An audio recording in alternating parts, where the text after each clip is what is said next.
¿Alguna vez te has sentido limitado por los estereotipos que engloban estas afirmaciones? Eso no es para niñas o eso no es para niños. Tal vez tu infancia estuvo lleno de frases como las siguientes. Las niñas deben de ser delicadas. Los niños no lloran. Las mujeres son malas para las matemáticas. Los hombres no deberían cuidar a los bebés. Son frases que parecieran inocentes, pero que por generaciones han definido cómo vemos el mundo, cómo actuamos y, más importante, cómo nos limitamos a nosotros mismos y también cómo limitamos a los demás. El tema que quiero compartir hoy es fundamental para nuestra vida cotidiana, el género, y también su impacto en la ciudadanía.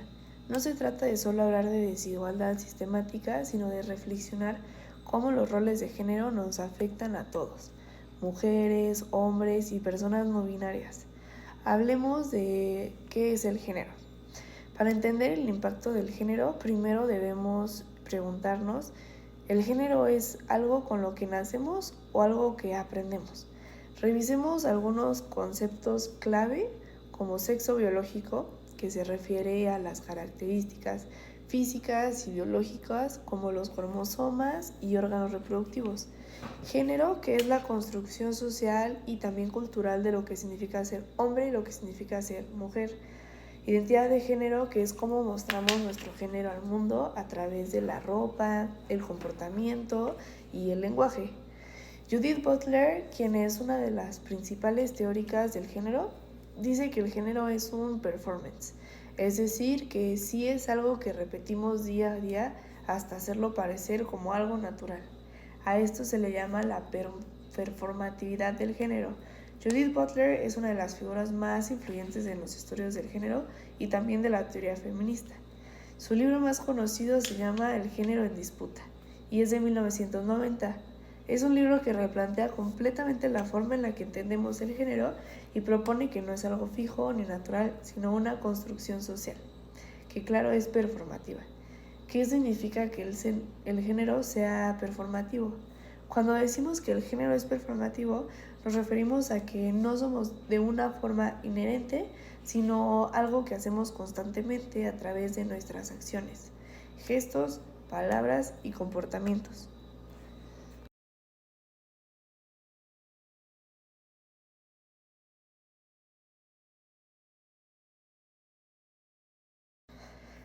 Así, Judith Butler argumenta que no nacemos como hombres o como mujeres en términos genéricos, sino que aprendemos a actuar de cierta forma para encajar en las normas sociales preestablecidas en el momento en el que vivimos. Un ejemplo práctico de la enseñanza de Judith Butler es que un niño desde pequeño recibe coches como juguetes y se le dice que los hombres deben de ser fuertes y no llorar. Así que él mismo crea una norma social que se internaliza en la infancia. Dicha enseñanza es que el género masculino implica un performance de actuar con dureza y evitar mostrar sus emociones y adoptar ciertos roles en la sociedad. Al contrario, una niña que la visten de color rosa, le regalan muñecas y le dicen constantemente que debe ser delicada, amable y cuidadosa, aprenderá que ser mujer implica estas características.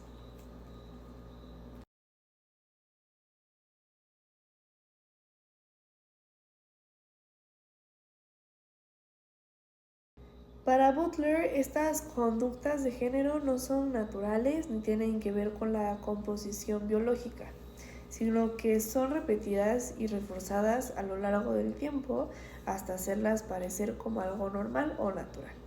Así conocemos el género como un acto de repetición. Butler compara el género con una obra de teatro, donde cada persona actúa según su género y según las expectativas sociales de este. La repetición constante de esta idea y acciones refuerza la idea de que es algo natural y al ser un acto también significa que lo podemos deconstruir. En otras palabras, el género es algo que hacemos de ello, así como también es algo que podemos dejar de hacer. Por eso, cuando vemos a hombres cuidando a sus hijos o a mujeres liderando empresas o incluso personas no binarias expresándose libremente, hablamos de que están rompiendo con el guión impuesto por la sociedad y así demostrando que el género es flexible y modificable. La crítica de Butler a la identidad de género se fija en el feminismo tradicional. Algunas teorías feministas afirman que las mujeres imparten una identidad común basada en su sexo biológico. Butler hace un gran trabajo cuestionando esta idea y afirmando que no todas las mujeres expresan y viven su género de la misma forma. Hay mujeres trans, mujeres racializadas, mujeres con diferentes orientaciones sexuales y mujeres con diferentes vivencias de vida. Asumir que todas las mujeres tienen la misma identidad borra por completo la diversidad y la significación de las experiencias individuales. Por eso Butler propone que no hay una especie de feminidad o de masculinidad. En cambio, el género es un sistema de normas que podemos cuestionar y así transformar. En la actualidad, la enseñanza de esta autora sigue teniendo un impacto profundo en varias áreas. En el movimiento LGBT, su teoría ayuda a comprender mejor la existencia de identidades de género, como personas no binarias o de género fluido. Así demuestra que la identidad de género no tiene que encajar en un sistema binario de hombre o mujer. En el feminismo interseccional cuestiona la idea de que solo existe un tipo de experiencia de la feminidad. Da espacio a incluir mujeres trans, mujeres racializadas y mujeres con experiencias diversas dentro del feminismo. En políticas de género, en educación, su teoría ha influido en cómo se enseñan los roles de género en las escuelas. Así, en el derecho ha ayudado a desarrollar políticas más inclusivas y amistosas para la diversidad de géneros.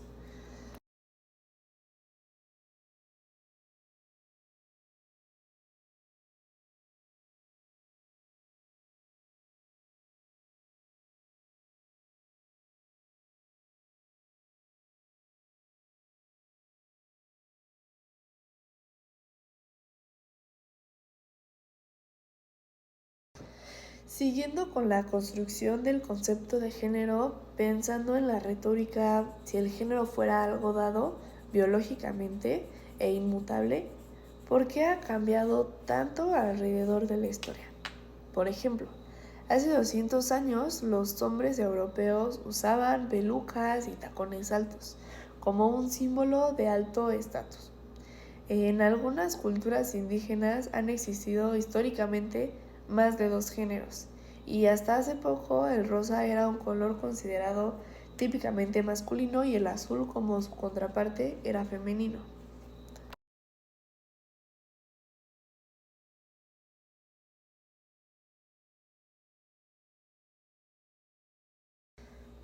Así podemos argumentar que el género cambia como el tiempo y la cultura. El problema es que a lo largo de la historia se han creado normas de género que han determinado quién tiene más oportunidades y quién enfrenta más obstáculos, creando así dicotomías que, si abundamos en la teoría feminista de las relaciones internacionales, implican juegos de rol donde existen también juegos de poder y por tanto de abuso. Hablemos del género y de la ciudadanía. ¿Cómo es que estos dos conceptos se relacionan? Históricamente, las mujeres han sido excluidas de la vida pública.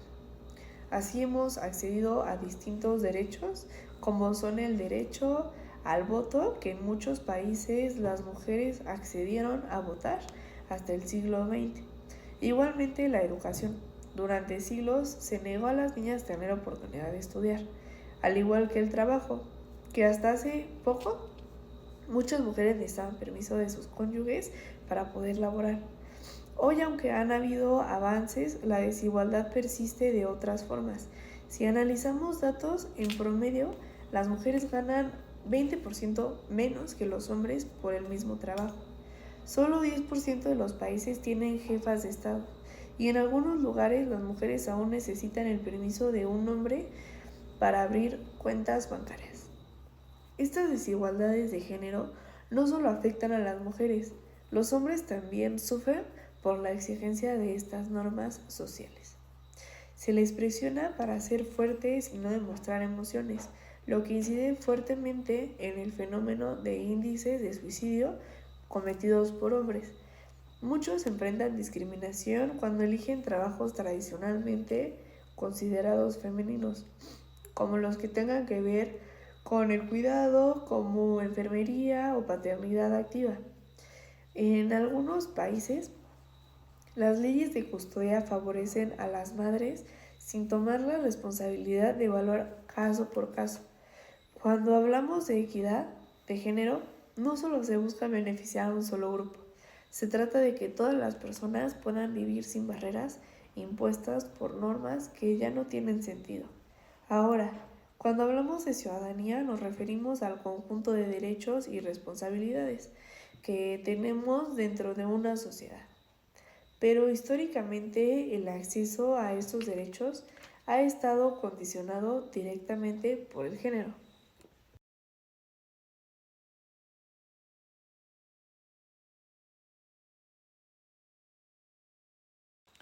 La ciudadanía históricamente siempre ha sido un privilegio masculino. Si nos tomamos el ejercicio de hacer un retroceso histórico, podemos ver que durante siglos solo los hombres tenían el estado de ciudadanos plenos. En la antigua Grecia, las mujeres no podían participar en la tan aclamada democracia ateniense. En Francia, durante la Revolución Francesa, se proclamó la igualdad, pero solo los hombres eran sujetos a dicha igualdad. En esta época, Olimpia de Gaugues, quien escribe la Declaración de los Derechos de la Mujer y la Ciudadana, fue aguillotinada por desafiar el sistema.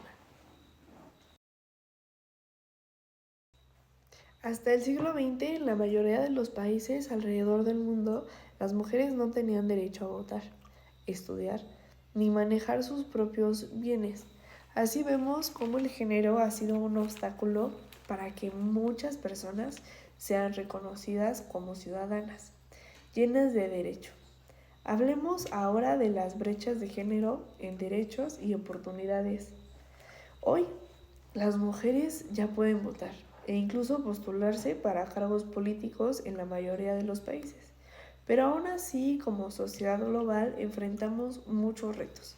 Por ejemplo, en muchos parlamentos, la representación femenina es menor al 30% y a las mujeres en la política se les juzga por su apariencia más que por sus propuestas. Y no se trata de voltear a ver los empleos formales, ya que a las mujeres poco a poco se les van abriendo camino.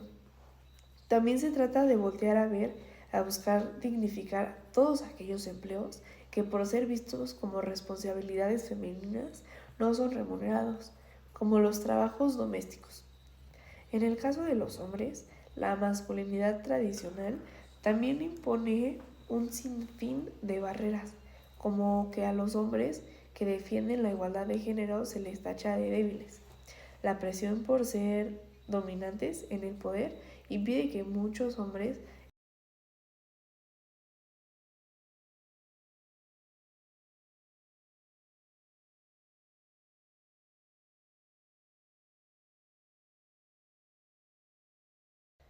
Para los hombres, la educación con perspectiva de género también es clave. Fomentar que los niños puedan expresar sus emociones sin sentirse juzgados y mostrar corresponsabilidad en el hogar desde la infancia. La educación no solo debe de enseñar contenidos, sino también cuestionar normas de género que perpetúan la desigualdad. En cuanto al trabajo y la economía en el mundo laboral, el género sigue siendo un concepto que marca las diferencias. La brecha salarial de las mujeres ganan en promedio 20% menos que los hombres por hacer el mismo trabajo. El techo de cristal, cuando las mujeres ocupan el 10% de los puestos de liderazgo de las grandes empresas y la economía del cuidado. El trabajo doméstico y de cuidados, cuidar niños, adultos mayores y tareas del hogar, sigue recayendo mayormente en las mujeres sin recibir ninguna clase de remuneración. ¿Y los hombres? Se espera que sean proveedores, lo que limita su derecho a equilibrar trabajo y familia.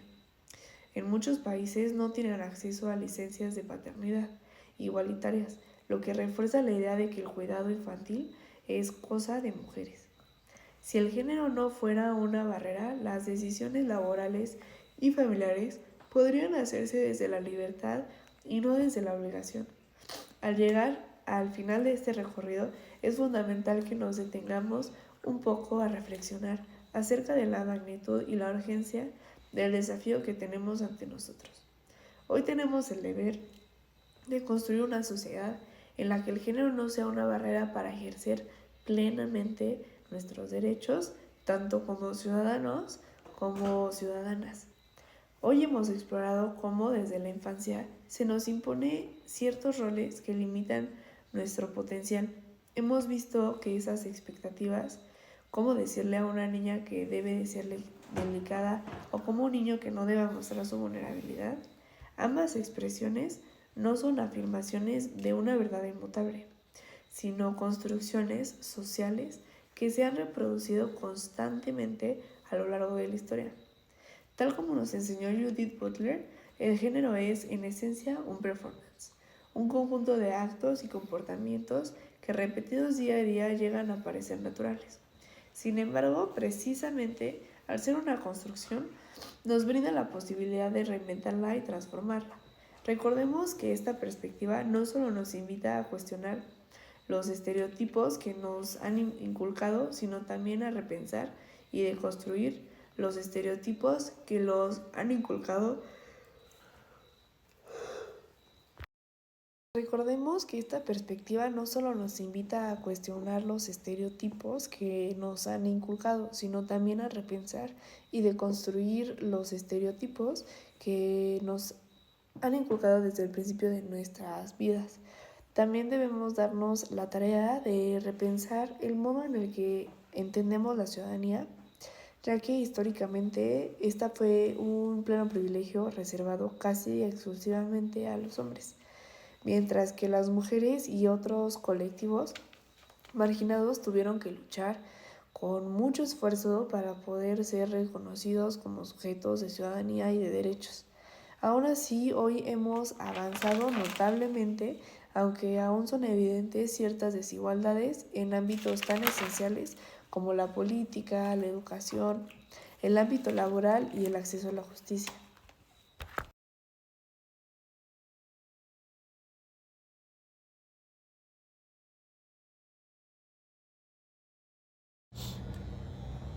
En el ámbito educativo aún es necesario para impulsar una pedagogía que cuestione los estereotipos de género. La educación debe ser el primer terreno de batalla contra las construcciones que limitan a niñas, niños e infancias a determinadas trayectorias. Es impredecible que se fomente en cada aula el pensamiento crítico y la capacidad de elegir sin ataduras impuestas por antiguas tradiciones en forma de normas sociales. Enseñar a nuestras infancias que el conocimiento y la pasión no tienen género es sembrar las semillas de un futuro en el que cada individuo pueda desarrollarse plenamente. Asimismo, en el mundo del trabajo, la persistencia de brechas salariales y el techo de cristal son claros ejemplos de cómo el género sigue siendo un factor determinante en la distribución de oportunidades y también de recursos. La economía del cuidado, en la que tradicionalmente recaía la responsabilidad exclusiva de las mujeres, nos recuerda que aún debemos transformar estructuras y políticas que perpetúan roles desiguales. La corresponsabilidad tanto en el hogar como en el ámbito local no solo beneficia a las mujeres, sino que enriquece a la sociedad al permitir que todos, sin importar su género, puedan contribuir de manera integral. También es esencial que reconozcamos el impacto de las normas de género en el acceso a justicia. La violencia de género en cualquiera de sus formas continúa siendo una lacra atenta contra la integridad de las personas y contra el ideal de una ciudadanía plena. A la vez, no debemos olvidar que los hombres y otros colectivos también sufren las consecuencias de una rigidez en los roles que esperan por ser cumplidos. Una justicia verdaderamente equitativa debe de estar preparada para entender y erradicar todas las manifestaciones arcaicas sobre lo que significa ser hombre o mujer. Si algo nos ha enseñado esta reflexión es que el cambio no puede depender únicamente de las leyes o de las políticas públicas. El verdadero motor de transformación reside en cada uno de nosotros. cuestionar en nuestro día a día las ideas y actitudes que refuerzan la desigualdad, de educar a nuestros hijos e hijas que valoren la biodiversidad y la autenticidad, y sobre todo asumir el compromiso de ser ejemplos de que no